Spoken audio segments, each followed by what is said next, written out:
কি তুই আমাকে মারলু? নু আর বিশেষ চিঙ্কু মাস্তান করবো।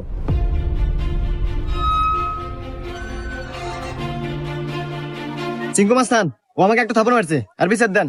এই, আমি সিংকু মাস্তান। এই এলাকার যত সমস্যা সঠিক সমাধান আমি নিজে দেই। নয় ওরা একটা থাপড় খাবো, আর নাহলে এক থাপড়ের বদলে 10টা জরিমানা দেবো। সিংকু মাস্তান, আমার কাছে তো কোনো এখন টাকা পয়সা নাই, একটা থাপ্পড়ই দেন। এই, মার একটা থাপড়।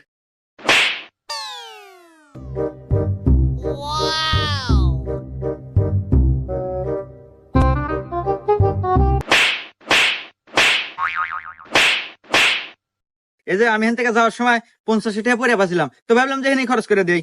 এত ধরেন 30টা আপনি নেন আর 20 টাকা দিয়ে দিন, থাকে। হুমুন্দি কয় কি রে? 20টা আপনি রেখে দেন, আমার লাগবো না।